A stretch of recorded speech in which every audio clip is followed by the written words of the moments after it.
This is PBS. About Your House with Bob Yap was partially underwritten by the National Trust for Historic Preservation. In past places and future spaces, from main streets to back roads, we're helping Americans bring preservation home. The National Trust for Historic Preservation.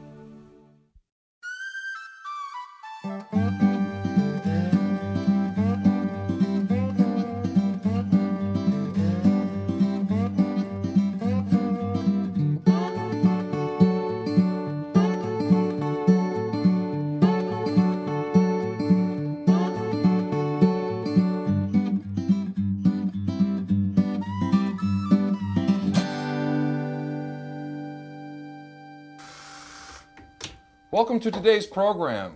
We call it Interior Improvements That Add Value. And we're standing in a kitchen right here that's being redone. I'll tell you about that in just a second. It doesn't matter whether you're doing a remodeling to sell your house or whether you're doing one to make it more livable. You always want to consider what the payback is and what the value of what you're doing is. Now, kitchens are absolutely one of the best paybacks you can get. And of all the kitchen remodels you can do, a cabinet facing is really the biggest payback and the best value. Now, these are the original 1970s cabinets in here, and they're kind of cheesy. They have a photographic finish on a panel right here, and they're not in very good shape, and they're kind of outdated. So what they're doing is refacing these cabinets. As you come around here, what you see is a 1/4-inch solid oak facing that they're putting on the front of these original boxes, which is, the boxes are great. Here's the original facing, here's the new. The dramatic change is phenomenal. They even put a oak underneath and on the ends, and a new valance up here, coming all the way across. And look at these beautiful raised panel doors. Aren't those nice? And then over here, we have beautiful new handles. It has a wheat back on it. It's an antique brass finish. Very nice, very economical. Just a little bit over $3,000 to do this kitchen. Now, the countertops were in pretty good shape, and the floor was relatively new, so they didn't have to replace those. If they had come in here with new cabinets, new countertops, and new flooring, they would have had to rip out all these cabinets, would have messed up the wallpaper, would have had to do that, maybe even replace the floor. You could have been spending $7,000 to $8,000. A little over $3,000 just to reface the boxes. So if you like the layout of your kitchen and you're not bothered by it, refacing is really the best value in kitchen remodeling. Well, before we go look at a whole slew of great renovation projects that either add value or give you a good return on your money, I thought we'd talk to an expert appraiser. I've asked Dick Kestner to come by. He's with Kestner and McGivern here in Davenport, Iowa. Right. The Quad Cities, about 300,000 people. Mm-hmm. We just looked at a cabinet refacing where they refaced the original boxes and put on new doors and everything. I was amazed at how cheap it was to do, but the return. Yeah, it's great return. Any kind of kitchen renovation is usually over 90% of your investment the first year. That's amazing. It's one of the top things you can do. Yeah. Now, Remodeling Magazine did a whole thing on it, and they put everything in 90% on kitchens, which I think is really good. Mm-hmm. Another thing we're going to do is add half bath and add a master bathroom. Now, what's your take on that? Yeah, I think a lot of times you got to look at the property and look at your neighborhood. But in most markets, they're demanding a half bath on the first floor for a 2-story home. You mean the guy doesn't want to get away from his football game and go all the way upstairs? No, and they don't want to share just one bath. Yeah. For master. Right. Yeah, that's making, people are really demanding those now. We also were talking about spruce ups, where you clean the windows, do some painting, and clean the carpets, that type of a thing. Yeah. What's your take on that? First impressions are so important, especially when you go to sell a house. Yeah. People walk in the door, see dirty carpets, turn right around and walk out. Yep, your competition, can be updated. You got to compete with them. And if nothing else, it can keep your house on the market less time, and that equates into more money in That's your pocket. right, more money and less days on the market. Now, second floor laundries, I put in all the houses I restore now because my buyers just go nuts over them. Yeah, we're finding that once people have them, they don't like to give them up. Yeah. Families are changing. Yeah, maybe we have 2 incomes, people are busy. Get the laundry right where the laundry is. Right. Makes some sense. So that's a good return. Right. Now, fireplaces. Everybody loves fireplaces. Yeah, here in our area, they're especially popular. They warm up a room.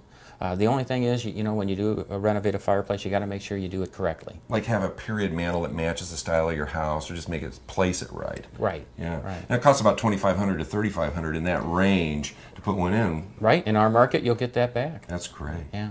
Well, let's go take a look at how all these different renovation projects are done. If cabinet refacing isn't an option for you and you have to rip all the cabinets out and start from scratch, consider manufactured cabinets. Now, kitchen design shops and full-service lumber yards all have kitchen displays, and I'm standing in one right now.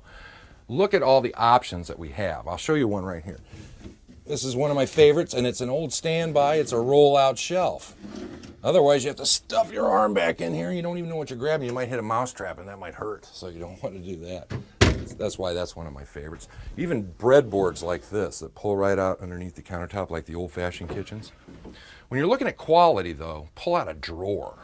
Take a look at a drawer. If you have particle board or pressed wood sides here, run away as fast as you can. This one has a quality coated drawer glide, soft maple side, and it's dovetailed to the front of the drawer. That's an interlocking joint. That's high quality stuff, and that's what you want. If you look around a display like this, you'll see leaded glass windows, all different kinds of countertops, a whole bunch of different options for doors. And then, of course, your countertop display. Now you have the bull nose, you have a wood front, lots of different options in the way the front of the countertop looks, and look at all the colors. It's truly amazing the colors and patterns that you have an option for these days. Now, the kitchen design shop or the lumberyard can help you design your kitchen, and they can get you to the point where you're going to have something you can work in. Now, here's a kitchen I think just about anybody would enjoy working in. It's a manufactured kitchen, the cabinets here. And one thing I like about it, it's kind of custom, is they've taken this wall cabinet with the glass doors and lifted it up to the ceiling and put these green blocks on either side. It gives the cabinet kind of an upward feel. Very nicely done. They've actually done it over here as well, the upward feeling. It's a custom touch for a manufactured cabinet. Now, they've also taken and put new countertops all the way around. And they've even put in a baker's table, and it has a butcher block top on it for making bread and working with dough and that type of thing. And then also the floor has been completely refinished, so it looks virtually brand new. Now, this is what I call a full boogie kitchen. Now, a full boogie kitchen means all the bells and whistles and appliances and kind of a top-end cabinetry and those types of things. Now, you can expect to pay between $15,000 and $25,000 for a full boogie kitchen, as I put it. And this one costs right around $20,000. Although high-end manufactured cabinets have their place in the world, so do custom designed cabinets. And in this kitchen, we almost had to, because the house next door actually blocks a lot of the southern light. So by putting the flying triangle up here, we're allowing the windows over here to bring light through these cabinets, through the glass doors, and illuminate this basic area out here. That was kind of a fun thing to do. We couldn't get that in manufactured cabinets. Now, these are solid butcher block maple countertops, and this is a breakfast bar, and you put a couple stools behind it, kind of a neat feature. And then the regular height countertops here at 36 inches, they come around. And then we have actually cast brass reproduction Victorian era hardware on here. It's kind of fun. And to match those up here, we have the sunflowers that go with them. They're cast brass. They're really nice, very period, not buffed out too much. And as we come around, we still have more divided light glass doors, but over here we have a panel on the dishwasher that matches the doors, and that gives it more of a continuous feel. This is my favorite part right here. This door we found laying around in the kitchen of this house when we got it and we started renovating it. It's the only door that was left, and we went ahead and reproduced it in this kitchen, and you can see that this door is virtually identical in construction. The difference is it's cherry and this is pine. Now that's cherry with no stain and a clear finish on it. Works out real nicely. Believe it or not, with the maple floor in here, the maple countertops, all the custom cabinets and the hardware, and all the fixtures cost $20,000, just like the high-end kitchen that was manufactured that we just looked at.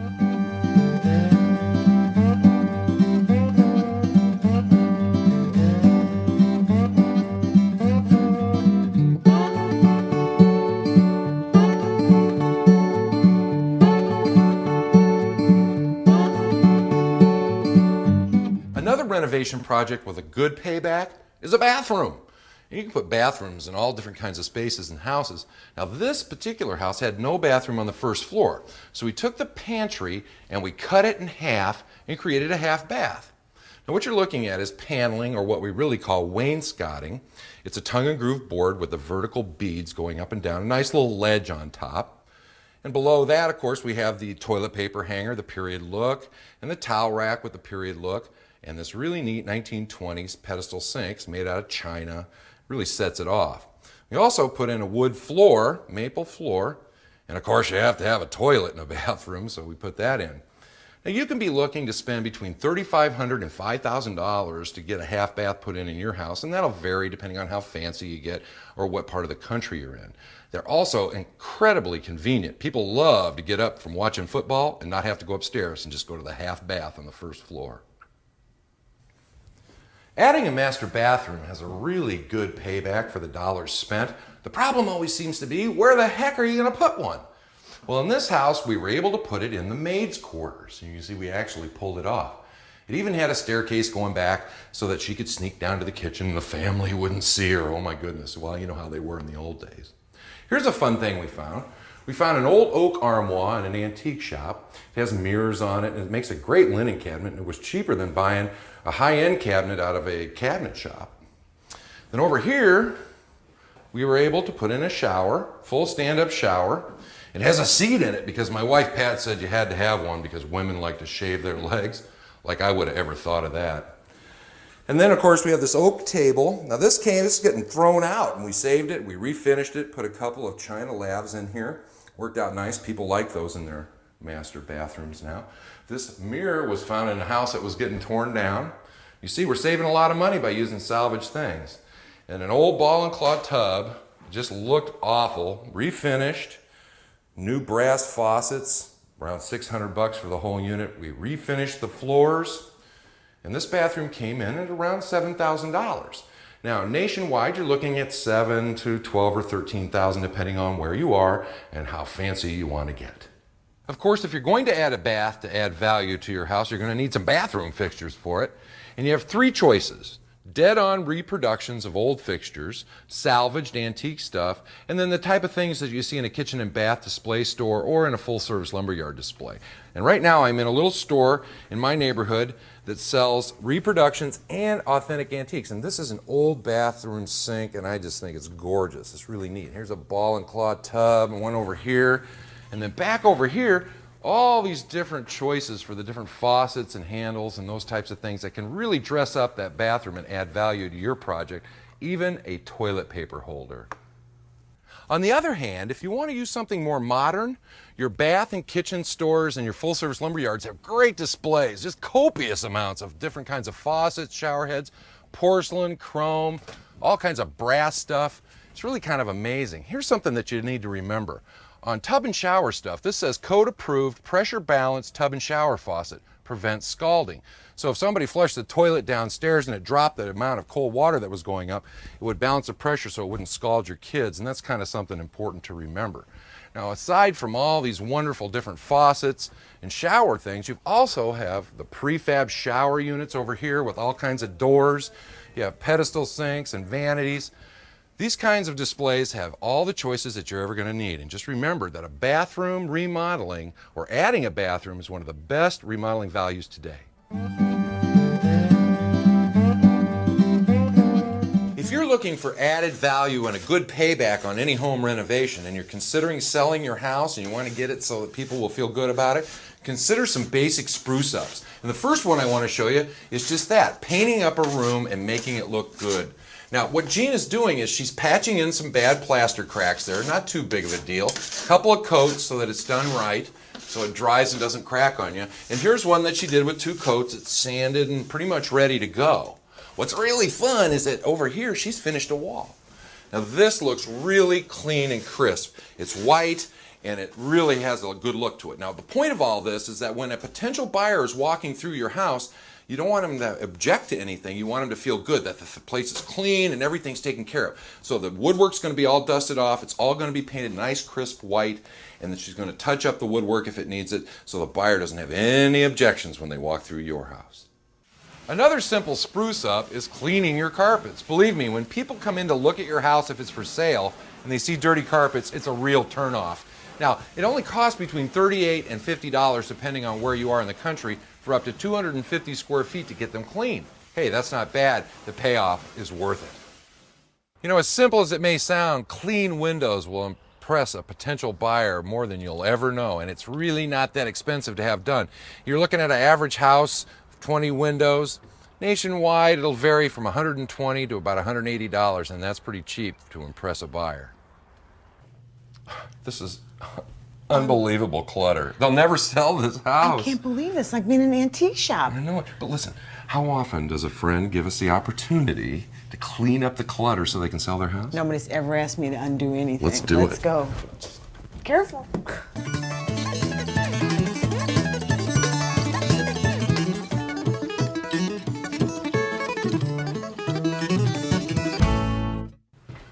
Well, you know what, Pat? I think we uncluttered it just a bit much. What do you think? I think great. We How about got some up room here, now. back here in this dead spot here? Just another half an inch back that way. Well, I think we were successful. I don't think it's cluttered Now anymore. you can see the room. Somebody who wanted to buy the house would see what the room looks like. Yeah, This and is that's great. really important, so you should remember that as well. Bringing your laundry up out of that old basement up to the second floor makes a lot of sense. And adding a second floor laundry is something a lot of people are doing. It's got a good payback for the dollars spent, but it's also a great convenience. So where do we generate all of our laundry? Well, except for a couple of hand towels downstairs in the bathrooms and kitchens, it's all up here on the second floor. Makes a lot of sense to have it up here. Now the buyers haven't moved into this house yet, so we're able to show you some of the hookups. Here's the vent for the dryer, for the, the exhaust going out. And then we have the gas line down here, and it has a shut off. That's code important. This is kind of fun. It's kind of a rustic looking little clean out, but it goes to the drain system, so if it ever got clogged up, you could ream it out through here. Then of course you have to be able to hook up the hoses to your washer, hot and cold right here. And then that drain hose that comes out of the back of your washer with a little hook on the top goes right in here. It's built into the wall. It's real slick. What happens if your washer overflows? It happens sometimes. These washer pans are real important. That way you aren't raining into the floor below. The other thing is find a room for the laundry that has enough space for a table and for storage shelves. Now these wire shelves are all around in here, and they're not very expensive. They're very sturdy, and they have a clean, crisp look to them. It really helps the laundry feel clean, which is kind of important. Laundry makes a lot of sense on the second floor. Even though adding a second floor laundry does have a good payback, sometimes you just can't get one in a house. And a basement is a good place to put one, and you can have a nice clean place to do it that way. But what you really need to consider, and will add value in the sense that it'll make your house more attractive, is a laundry chute. Because the stuff's upstairs, you need to get it down. Now this is a nice basket down here in the basement. It's vented so that when the yucky wet clothes come down, they'll have a chance to dry out and not get all moldy. Let me take a peek up here. I think this thing's up here. Oh! I guess it works. Isn't this a beautiful original old fireplace in this historic house? I just love it. Well, guess what, folks? It is not original. It's brand new. Well, sort of. Let me talk to you a little bit about how we set this up. Now, this old brick house has very thick walls, and the chimneys in each room of the house had a chimney, have a fireplace within them. In other words, it doesn't jet out to the outside or the inside. And they had big coal stoves going up into there. We broke out the brick here, and we broke out the brick above, and we relined the chimney. So when it came down, then the mason came and he built this firebox. And it has a smoke ledge up inside here, and it has a trap door for the ashes to go down into the ash pit. And what's really fun is a house that was torn down had a fireplace with this tile on it. We were able to salvage that from the period of this house. And then this came out of another house that got torn down, same period, and we were able to put this in as well. So it has a look like it's always been there, but in fact it hasn't. Now remember that costs for this kind of a fireplace are around $3,800 to $4,000. It costs us about $3,800 to do that. And a prefab is going to run anywhere from $2,000 to $5,000 if you get a really fancy mantle, and that can be a big issue too. So just remember that sometimes a real masonry fireplace is a lot of fun. Your other option, if you're going to add in a fireplace, is a prefab or a factory unit, and that's what this is right here. Now this one happens to be a gas unit, and we're looking at it in a Chicago showroom. Now, you can also get wood, but you know what? Gas is getting real popular. Now I like this unit because it has a nice traditional mantle. It's simple, but it's painted, it has brick on the front, it has a nice screen. You're going to see lots of different options of fireplaces in a place like this, but you're also going to see lots of accessories for your fireplace, like all of these. Now these are fireplace tools, and you can get them in black finish and chrome and brass. You can even get a log carrier right here. Now if contemporary is your thing, this is something you're going to like. It has kind of a traditional molding here and here, but it has stone on the front, and it is very contemporary in its look. Another interesting thing about this fireplace is it has a no-vent log system. That means you don't have to have any vents coming up at all. It has a little tiny burner in there that burns the gas the first time, and then the residual gets burned a second time, so it's really efficient and it doesn't dump carbon monoxide into your house. Now, some states don't allow it, but most do, so just check with your local codes. That's important always. Now, this fireplace mantel I like. This one is very historic in its motif. It has a fluted column on both sides. You can see that right here. It has a stone face and it has doors for efficiency, but it also has this little urn right here. Now, this is from the 18th century in England and came over to the United States, and you see it in architecture and furniture and those types of a thing, and it really does add an accent to it. Just remember these things. First of all, make sure that whoever's installing your fireplace knows what the heck they're doing, because if you get it installed and it's not code, first of all, they're going to make you rip it out, the code people, but secondly, it could burn your house down, and I don't want that to happen. Just come to your fireplace store, take a look around, because you have lots of great options for your fire.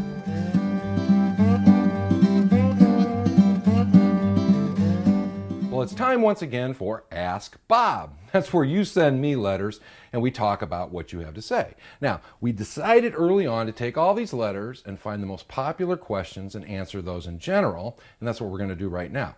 Now, we've been talking about fireplaces, and a question that I get all the time has to do with how to keep things out of your chimney, like squirrels and raccoons and rainwater. Lots of questions about rainwater. Well, right here, what we have is called a chimney cap. It's made out of metal. You can hear it right there. And it basically is a little roof over the top with a heavy-duty wire there to keep the varmints from getting in, and it sits right on top of the chimney.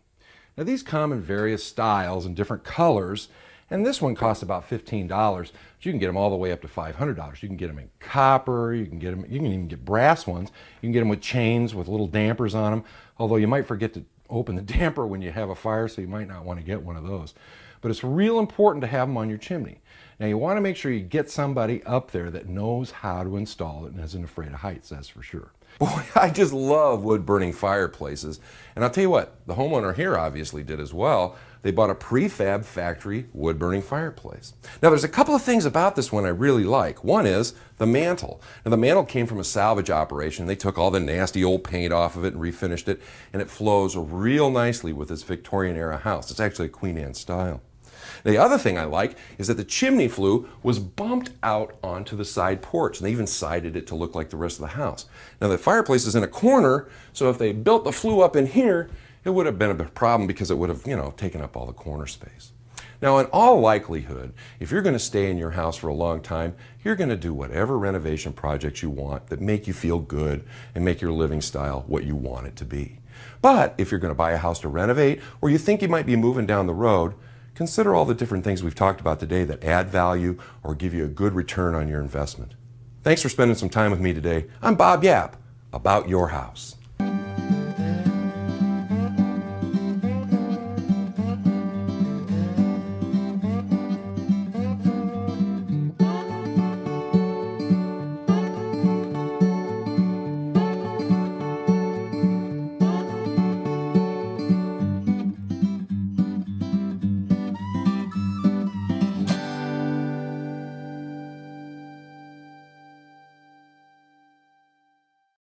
About Your House with Bob Yap was partially underwritten by the National Trust for Historic Preservation.